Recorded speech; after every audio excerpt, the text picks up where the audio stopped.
And he was one of our coaches, so he was on the mats with us every day, and we would play soccer, and we would, like, all these different things that, like, as a competition MMA fighter, you almost got to be like, I want to go play soccer with you, but I don't want to accidentally roll my ankle and not be able to train.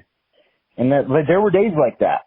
And there's been many days where I busted a knee or I popped an elbow, and I'm just like, with my kids and not able to enjoy stuff because I'm injured as well. And that was the other thing is, you know, apart from the big injuries, then the little injuries start to stack up. You know, hey, I smashed my hand today. Somebody kicked me too hard in the leg. I broke my nose again. You know, when you've broken your nose 7 times, that's a tough situation because you can't get your heart rate up. You can't do a lot. And so again, man, yeah, I choose my family over everything else. And again, I got no regrets of my career. I fought on UFC Fight Pass a handful of times. I fought on national television. I've gone to other states to fight the number 1 guys and beat them.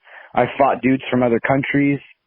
You know, I loved my career. I was able to achieve being a champion as an amateur.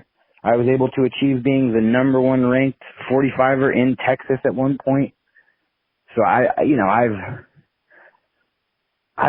thoroughly enjoyed my career, and I'm thoroughly excited for the next process of switching to being a full-time coach and watching other guys do the same thing that I did, but at least having me to say, hey, do it like this instead because it'll be easier. I've been here and it was harder this other way. And you know, that's an exciting prospect for me. I can imagine.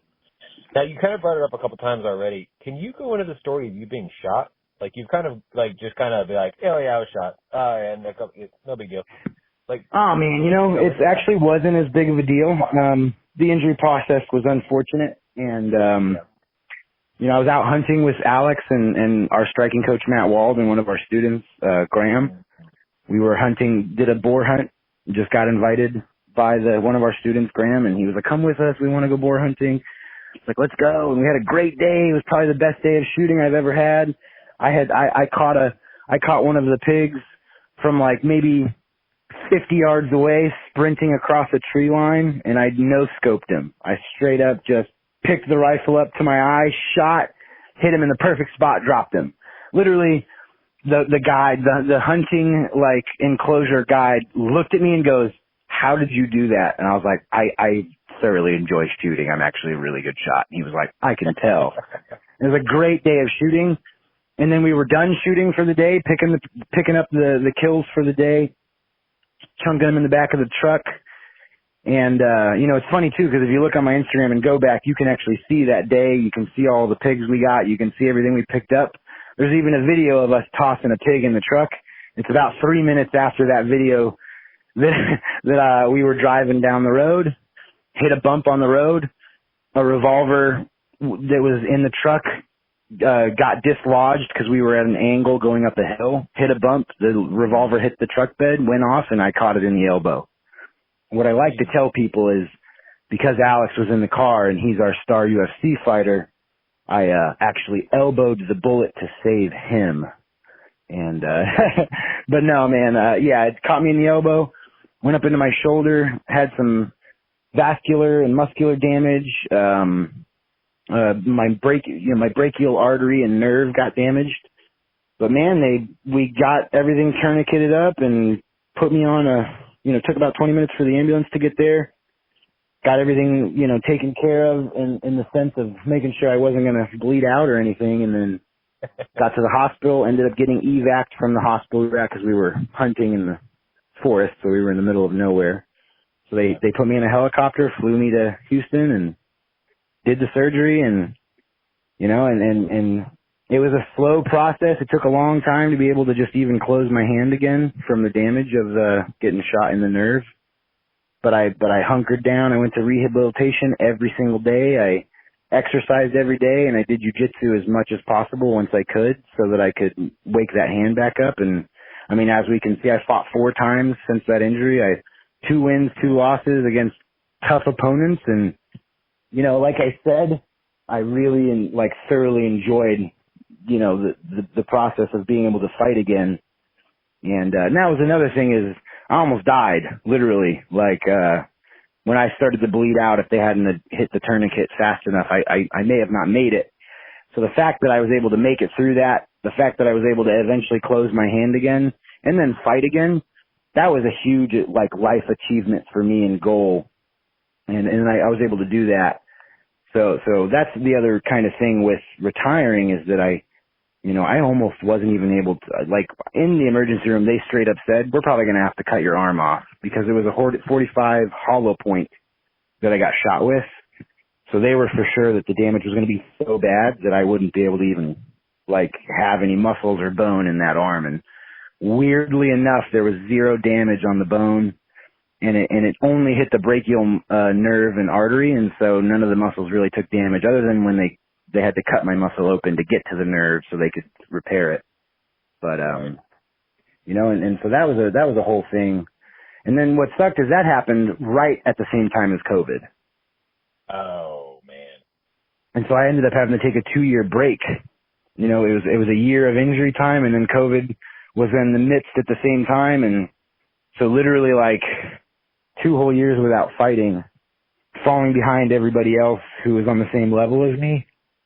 Mm-hmm. And, so yeah, not a fun experience by any means, but, a better man for it, I would say. Plus, how many guys do you know that could be like, yeah, I've been shot before. It's not so bad.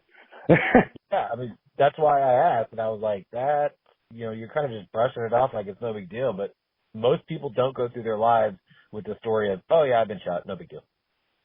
Yeah, man, no biggie, man. Sometimes you got to keep on keeping on. You know what I'm saying? Sure. LIVIN, that's right. Now, I guess, I'm trying to think how I want to go now.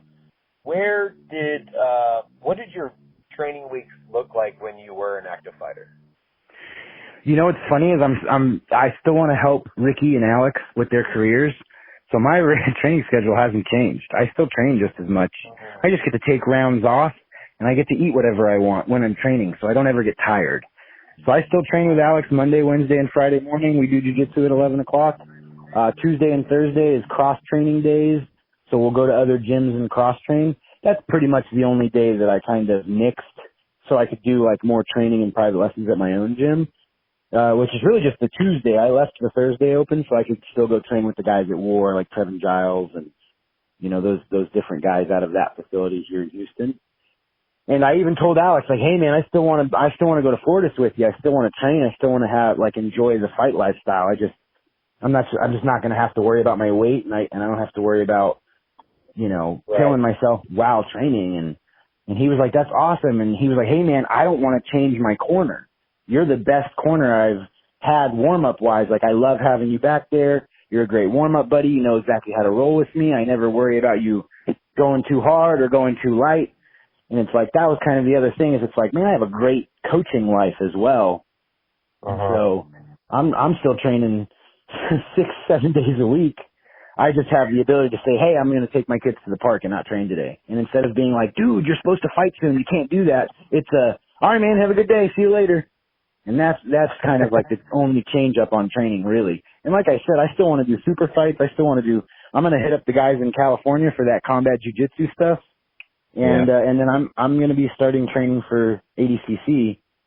I'm going to put my full hat into Brazilian jiu-jitsu. And then beyond that is the combat jiu-jitsu as well. Like, I still want to do a little bit of scrapping, just not so much getting kneed and elbowed and kicked in the face, but a couple of open-handed palm strikes and not cutting weight sounds fun to me. So I'm going to try that. And so I'm still like a full-time martial artist, just not a full-time professional fighter martial artist. And I think that's where people, look at any of the guys that end up retiring, most of those guys still want to train. They still want to compete. They just don't want to break their bodies down through fighting anymore. Yeah. I mean, that makes sense because, you still have that competitive itch inside you and you need it to be scratched, but also you know that you're at an age where you can't compete on that level anymore. So, it makes sense to find other outlets, and then you're still kind of getting that itch of being in there with other people. And I imagine coaching helps out so much as well because you are competing through them in a sense. Yes, because then it's, that's the thing is it's like, look at Fortis, Coach Safe, like that dude is the general. Smartest guy I've ever talked to in my entire life about jiu-jitsu. Smartest guy. Smartest guy in life, honestly. Like, I'll have conversations with him and I literally grow as an individual because of having a 30-minute conversation with him. And then it's like, look at all he's achieved through MMA. And then beyond that, look at all he's achieved as a coach. And that's like, dude, that's the kind of guy that I'm like, that's what I want to do. Like, if I can't, hit the dream of being the UFC fighter, I want to be the dream of being the UFC coach. And here's a great example of it right here, right here in Dallas, like 3-hour drive and go get some of the best coaching in the world and a mentor at the same time to kind of tell you like, this is how I did it. This is what I need. This is what you need to do. And so, yeah, man, I'm thoroughly excited to start that process of coaching and kind of competing through my fighters as well. I love that. When did coaching start happening for you? When did you start coaching? Oh man, so early on in my career. I was probably a blue belt. Professor Alex, wasn't in the UFC yet, so we were just all local level fighters, and he was just like, hey, do you want to, I have to go to this place to go do this thing, and I have a private lesson that I'm supposed to go to, but I can't go to it. But I don't want to cancel because the guy really wants to train. Can you go do this lesson for this guy? And of course I was like, yes, of course I'll do it. And, at the time I was a blue belt, I made $20 for the hour of training. And I was ecstatic. I thought it was the greatest thing on the planet.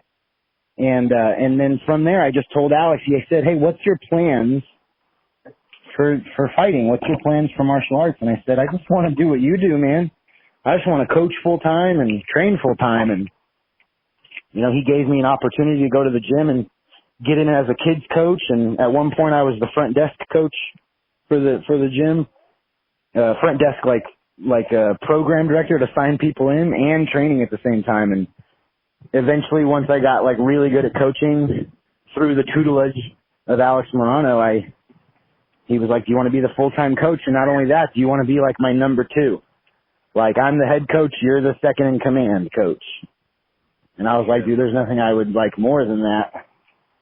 And so I've been chasing that ever since. And, again, there's nothing better, especially with young children, to see a small child win their first gold medal or do a kickboxing, unsanctioned kickboxing match, like a smoker fight, and go have headgear and shin guards and go in and duke it out with another kid and, get their hand raised or just see the smile on their face of like, oh my gosh, this is not like football or soccer or basketball. Like, I went in there on my own and I had my coaches behind me and I beat this kid up and it's like, that's, I've never enjoyed anything more than passing knowledge on to the young crop.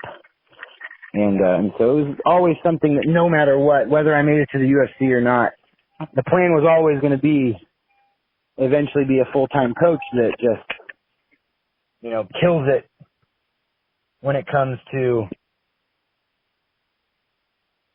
being there for the younger crop. So, it's been almost since day one. Blue belt took me about 2 years to get my blue belt, but since that point, it's I've been putting full-time effort into learning how to be a great fighter, but I've also been putting full-time effort into learning how to be a great coach. And it took me 11 or 12 years to get my black belt. And what's cool is they say this a lot. Once you get your black belt, you realize you're starting over.